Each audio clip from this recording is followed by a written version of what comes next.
I became a fan of the Tomb Raider series thanks to me renting the 2013 reboot from Redbox. And from the beginning, I fell in love. From the awesome gameplay to the weird supernatural story.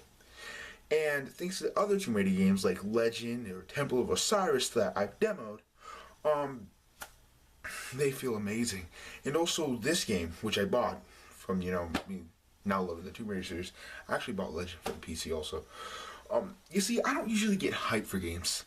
The last time I hyped for a game and bought it full price was this monstrosity. So I started a new tradition of mine. I buy games cheaper than retail no matter what. And I kind of broke the rule this time. Dang it, Jesse! You broke the rule in the first freaking episode! What do you got? Stop it! Wait. I said I'm kind of cheating. Practically everywhere you can buy the 360 version is only $50.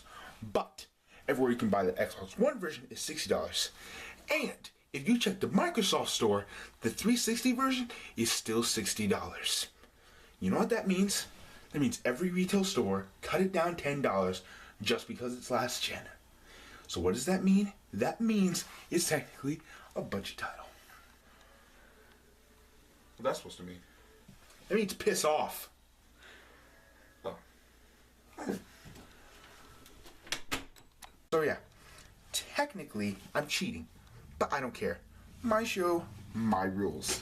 So today I'm reviewing 2015's Rise of the Tomb Raider. Enjoy.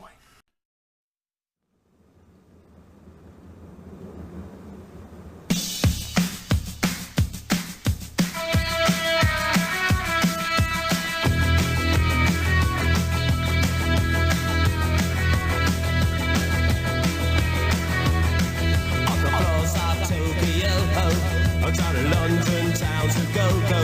Oh, with the record selection and the mirror's reflection, I'm a dancing with myself.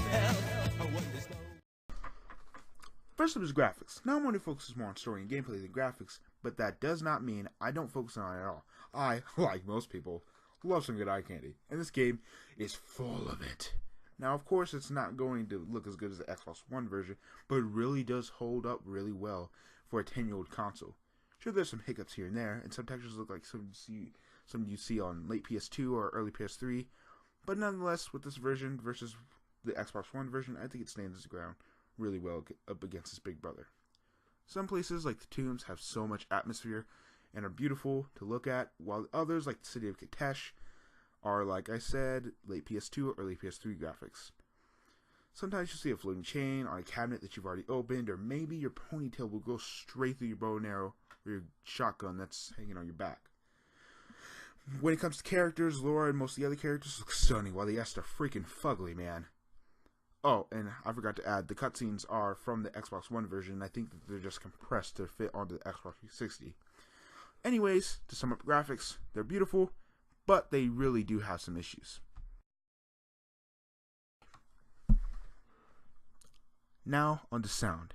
Sound is amazing. It's some of the crispest... Is that even a word?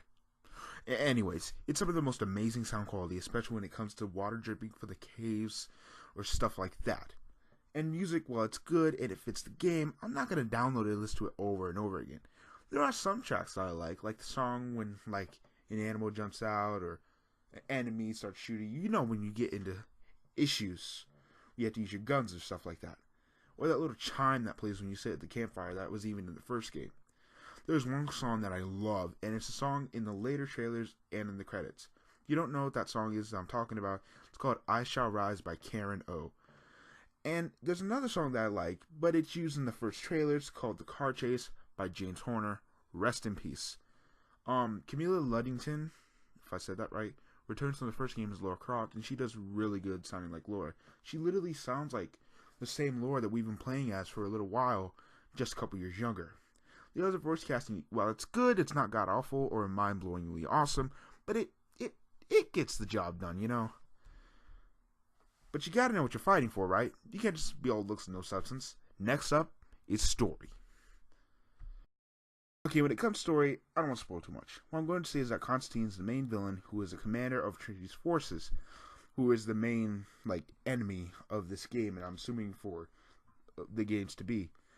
Now, this guy doesn't have enough screen time. He is the epitome of wasted potential. He's barely in the game, and his boss battle is kind of meh. Laura's dad is of course dead like he is in the rest of the other series. This whole game revolves around Laura and her family.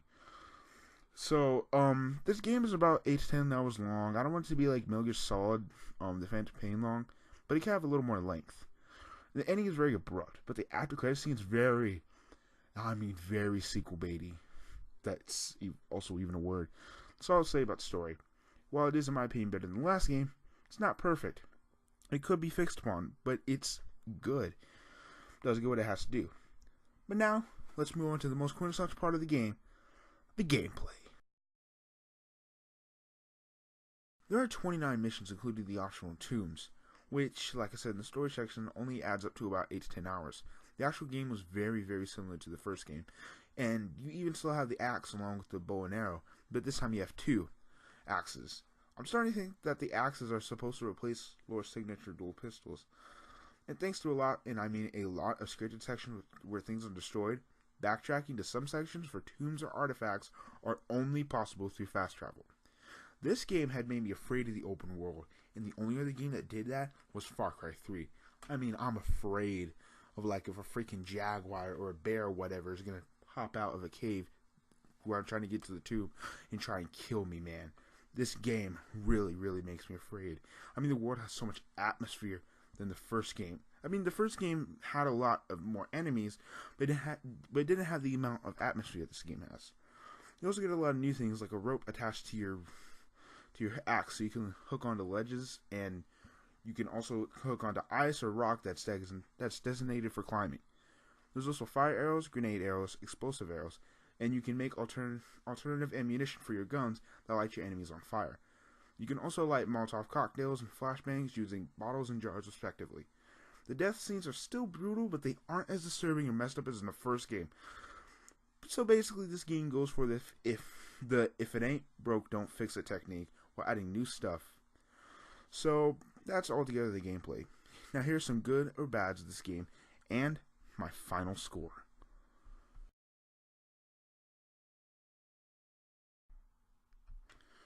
Now here's some issues I have with the game. It's a timed exclusive. Now if you don't know what that means, for 6 months it's not on the PC, and for a whole freaking year, I think 13 months actually. Yeah, for 13 months it's not on the PS4. Now I think this is because Microsoft paid Crystal Dynamics or something like that, but this and another reason I'm going to say leads to the fact that the sales in this game were they were bad. They weren't Tomb Raider Anniversary bad, where the game could be considered a failure. But I think Microsoft said it did good enough or something like that. I don't know. But yeah, it didn't get as much sales as it would, thanks to this reason and another reason. So yeah. Next up is graphical glitches. Of course, there's hiccups here and there. Of course, there's a port from the Xbox One to the Xbox 360. And of course, it has to be ported by a whole new freaking company called Nixes, Nixxes.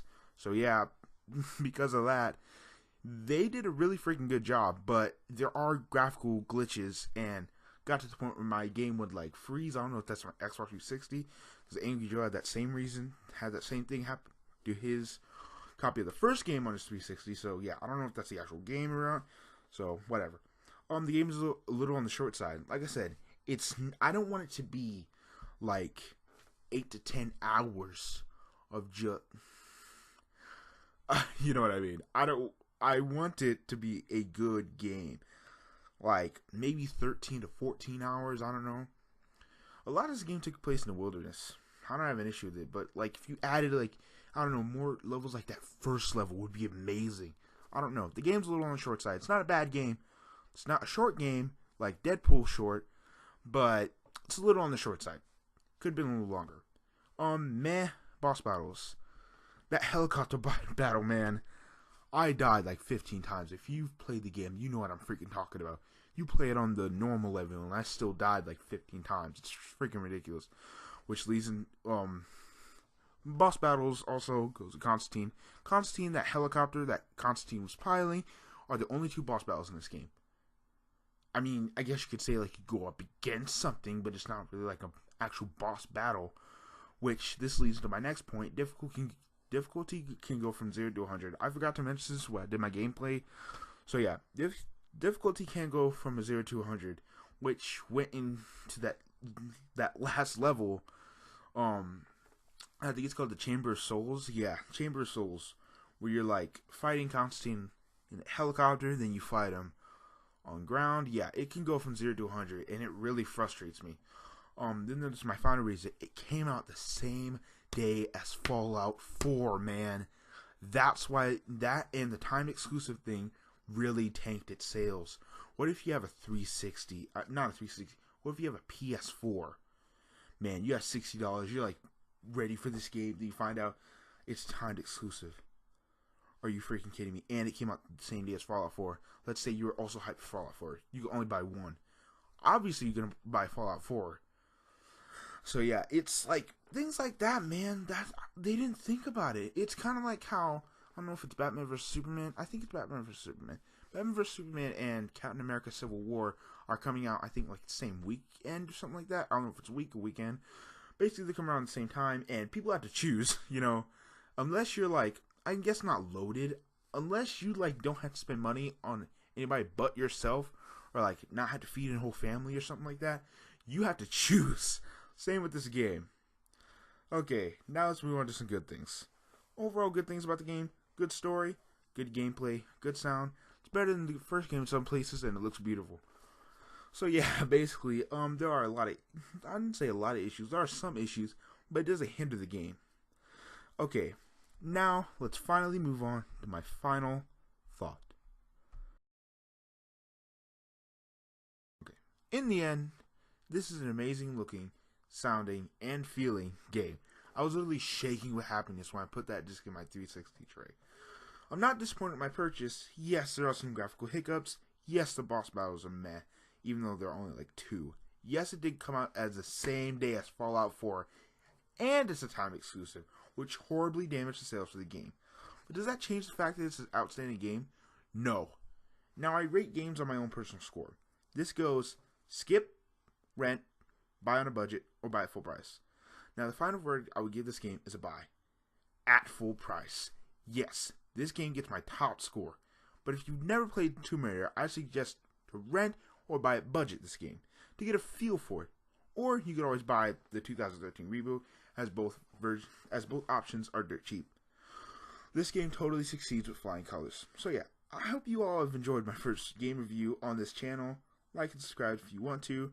If you want me to review a specific game, put it in the comment section or PM me. Okay, now I'm going to go sleep. Bye.